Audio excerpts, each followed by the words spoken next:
अस्सलाम वालेकुम जी। आज एक अहम डेवलपमेंट है। कल शीरीन मज़ारी साहिबा जो हैं, डॉक्टर शीरीन मज़ारी साहिबा, जो कि डिफेंस के थिंक टैंक्स की हेड भी रही हैं, और डिफेंस के थिंक टैंक का हेड वही रहता है जो पिंडी वालों का फेवरेट होता है। फिर इन्हें नेशन का एडिटर भी बनाया गया। नेशन तो खैर उन्होंने टेक ओवर ही कर लिया हुआ, नेशन नुआवत ग्रुप, और नुआवत के अंदर उनकी इजाज़त के बगैर कोई नहीं छाप सकता, ठीक है। लेकिन डॉक्टर शीरीन मज़ारी साहिबा जो हैं, उन्होंने क्वेश्चन किया है। डॉक्टर शीरीन मज़ारी को पीटीआई में भेजना भी शायद ज़ाहिर है कि वो समझा करो। उन्होंने कहा जी, puzzling question, a US drone flew into Afghanistan from direction of Gulf region, assuming Pakistan hasn't given base yet unless this government has done so covertly। आगे ब्रैकेट में लिखा हुआ है कि हो सकता है इस गवर्नमेंट ने खुफिया तौर पे दे दिया हो, लेकिन वो उड़ा किस मुल्क के एयर स्पेस के ऊपर से है।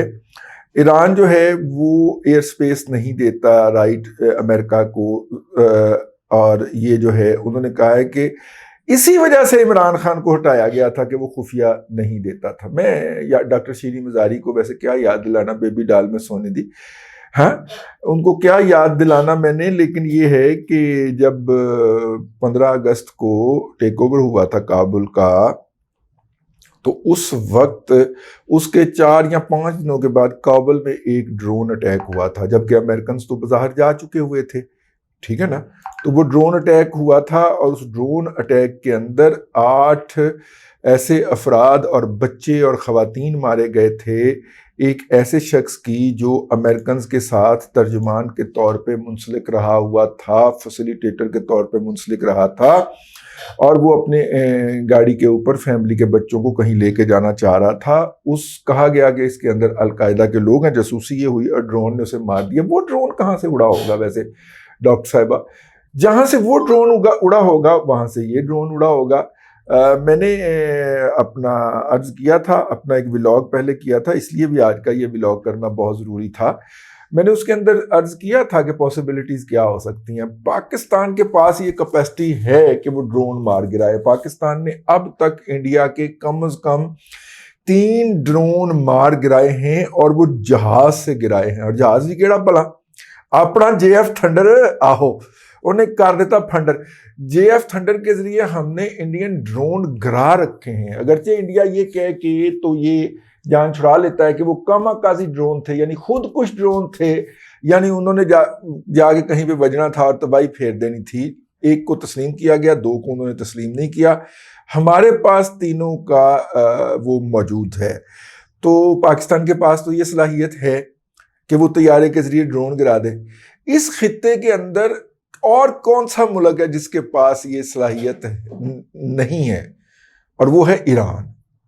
और ईरान जो है उसके ऊपर से अगर अमेरिकन ड्रोन उड़ता है, क्योंकि वो बहुत ऊंचाई के ऊपर होता है, और उसको 4थी जनरेशन का या 5वीं जनरेशन का जो तैयारा होता है, जिसके अंदर आईसा रडार लगा हो, इटली का भी बना होता है, दुनिया का चाइना ने भी बना लिया है, आईसा रडार लगा हो तो वो उसको स्कैन कर सकता है। ईरान के किसी जहाज के अंदर आईसा रडार नहीं लगा हुआ, तो लिहाजा वो उस ड्रोन को ट्रैक नहीं कर सकता। तो मोहतरमा डॉक्टर शीरीन मज़ारी साहिबा, ईरान दे उठों उठ के गया है। अगर आपने यही लगाना है तो वो ईरान के ऊपर उड़ के गया है। लेकिन मैं इसके हवाले से ये बात कर चुका हूँ कि ये किस समंदर से या गल्फ से उड़ के नहीं आ सकता, ये इसी रीजन में कहीं पे से उड़ा है, क्योंकि इतनी लंबी रेंज नहीं होती ड्रोन की। ठीक है, वो 24-24, 36-36 घंटे रह सकता है फील्ड के अंदर, लेकिन एयर स्पेस के अंदर, लेकिन उसको आना पड़ता है। ये वो इस तरह की चीज़ें हैं जो छोड़ी जा रही हैं। अब मैं आपको एक और चीज़ दिखाना चाह रहा हूँ। ट्वीट है, और वो एक जाली अकाउंट से की गई है। मैं इसको कभी डिस्कस ना करता अगर मुझे अपने एक PhD डॉक्टर साहब का फ़ोन ना आता, और साथ में वो मुझे ये ना भेजते कि ये इसके ऊपर तबसरा करें, क्योंकि ये इस वक्त बहुत सर्कुलेट कर रहा है। स्क्रीन पे आप देख रहे होंगे, ये कैरियन ई गिफर्ड साहिबा हैं, और उनका अकाउंट बनाया गया है level 2 policy adviser to David Bloom. ठीक है, आहो समझ गया ना। यूएस एम्बेसडर टू पाकिस्तान, ये अमेरिकी सफ़ीर की एडवाइज़र हैं, पीएचडी हैं इंटरनेशनल रिलेशन के अंदर और डिप्लोमेसी के अंदर, रटगर यूनिवर्सिटी नावक न्यू जर्सी से, वाशिंगटन डीसी में हैं। इन्होंने अक्टूबर 2021 में ये वाला अकाउंट बनाया था। जो इन्फॉर्मेशन दी गई है उसके अंदर ये पाकिस्तान के अंदर यूएस एम्बेसी के अंदर मुतय्यन है, ठीक है। और इसके बाद इन्होंने कहा है कि ये जो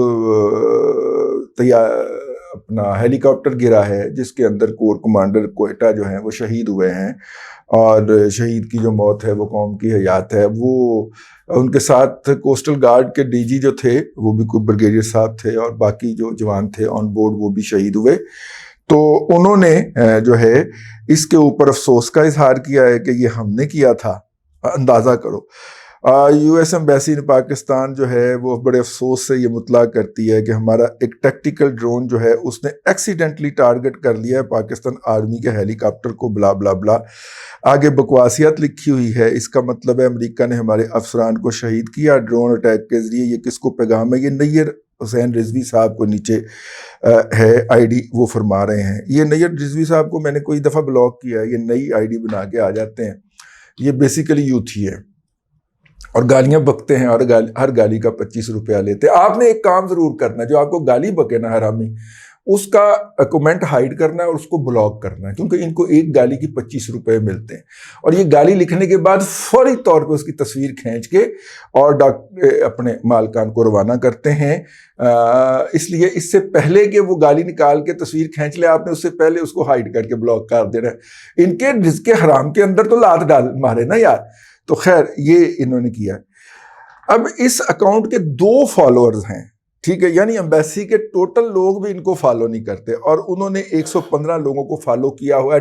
टिपिकल 2 नंबर जो आईडी होती है ना, जो पीटीआई के यूथिया मजहूल कौम जाहिलिया लिल अकल लिल महदूद और 5वीं पुश्त की दोगली अबलागी जंग के ISPR याफ्ता जो लोग हैं वो इस तरह की आईडीज बनाते हैं बकवास करने के लिए। क्योंकि अब ISPR से ये आज़ाद हो गए हैं, अब ये टीटीपी बन गए, सोशल मीडिया की टीटीपी बन गई है, ठीक है, ये सोशल मीडिया की टीटीपी है सर। तो वो उसने ये किया। ये नैयर हुसैन रिजवी वाला जो है अकाउंट, इसको मैंने फिर ट्रैक किया, तो ये जाके ये जो शहीद हुए हैं हमारे जवान हेलीकॉप्टर के अंदर और हमारे अफसरान, उनके बारे में भी बकवासियात करते हुए पाया गया। और जो बातें जो थीं वो कभी इंडियन आईडीज से लिखी जाती थीं, वो बातें ये लिख रहे थे। मैं दोहराने की बल्कि सोचने की भी कोशिश नहीं करना चाह रहा, उसको मुझे बर्दाश्त नहीं होता मेरे से, ठीक है। तो दुश्मन ने किस तरह ये जो यूथिये हैं, मैंने आपको बताया था ना ऑक्टा FX वाले व्लॉग के अंदर, कि ये दुनिया के अंदर किराए पे दस्तयाब सोशल मीडियाई मर्सनरीज हैं। जिस तरह टीटीपी जिससे भी पैसे पकड़ के वो कहते थे हमें भारत भी पैसे दे, अब भी उनकी डिक्लेयर्ड पॉलिसी यही है कि हमें भारत भी पैसे दे तो हम उससे भी पैसे ले लेंगे, लेकिन पाकिस्तान के अंदर तखरीबकारी और जिहाद करेंगे। भारत से पैसे लेके टीटीपी पाकिस्तान के अंदर जिहाद करेगी। तो ये जिहाद करने निकले हैं। इन्हें पाकिस्तान की फौज, पाकिस्तान के लोग, उनको हिट करने के लिए अगर इंडिया से भी मदद लेना पड़े तो कर देंगे। मैं आपको अर्ज करूं कि इनके बेशतर ट्रेंड इंडिया से प्रमोट किए जाते हैं। पिछले दिनों हमने अपना व्लॉग प्रमोट करने के लिए मुख्तलिफ जगहों पे एडवाइस सीख की, तो हमारे एक लिसनर हैं, उन्होंने हमें कनाडा से एडवाइस की कि आपको सबसे सस्ता काम ये इंडिया से मिल जाएगा। तो हमने कहा यार ठीक है, हमारे 15-20 हज़ार ही ठीक है जो व्यूज़ आते हैं, हमने इंडिया से ये काम नहीं करवाना। लेकिन इनकी हर आईडी जो होती है वो इंडिया से प्रमोट की जा रही होती है। ये जो यूथिया मजहूल कौम अल मरूफ PTI, अल मरूफ इमरानडूज और यूथिया जो हैं, ये वहाँ से ये काम ले रहे होते हैं। एनी हाउ, वो जनाब काबुल के अंदर जो है वो जो भी हुआ उसके ऊपर हम आते हैं, अभी थोड़ा सा उसके ऊपर भी रोशनी डालनी चाहिए हमें।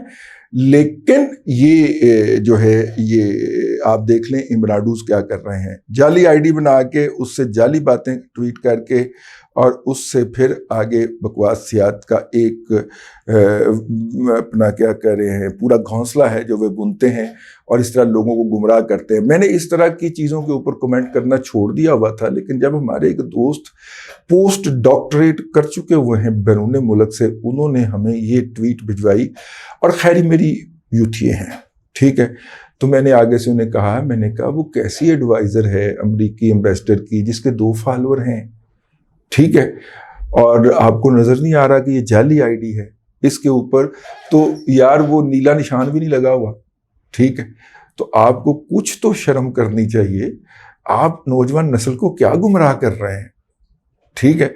तो फिर उन्होंने फौरी तौर पे, आपको पता है ना यूथिए जब नंगे पकड़े जाएं तो फौरी तौर पे कहते ओह सॉरी करके तो वो साइड पे हो गए।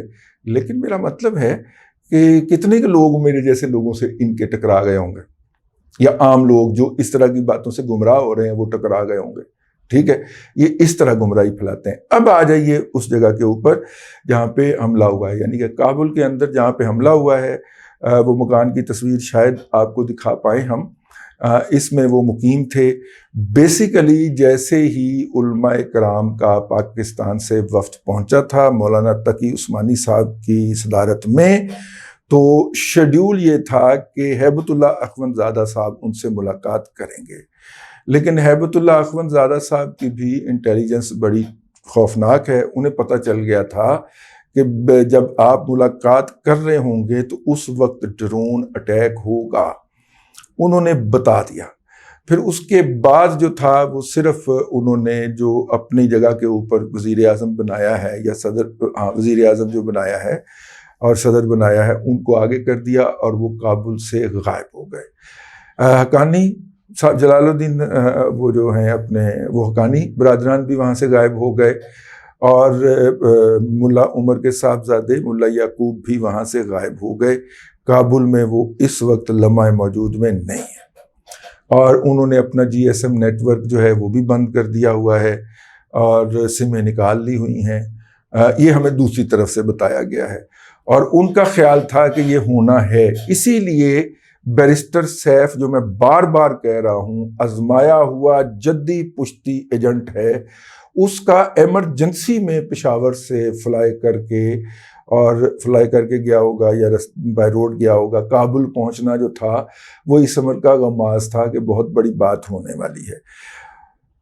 अफगान तालिबान का ये कहना है कि हिट करना कोई और मकसूद था, लेकिन चूंकि वो सारे टारगेट हत्थे नहीं चढ़े तो फिर इनको हिट करके तो अमेरिकन ने अपना रांझा राजी किया।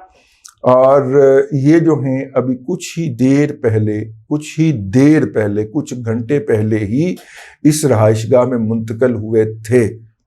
कहाँ से मुंतकिल हुए थे नहीं मैं तो दसना क्योंकि मैं आप चुके आ जाना, ठीक है ना। तो ये वहाँ पे मुंतकिल हुए थे, ये अपडेट थे कुछ। मैंने कहा मैं आपको बता दूं, होशियार रहना है आपने। ये किस तरह गुमराही फैला रहे हैं इसका अंदाजा आप इससे कर लीजिए।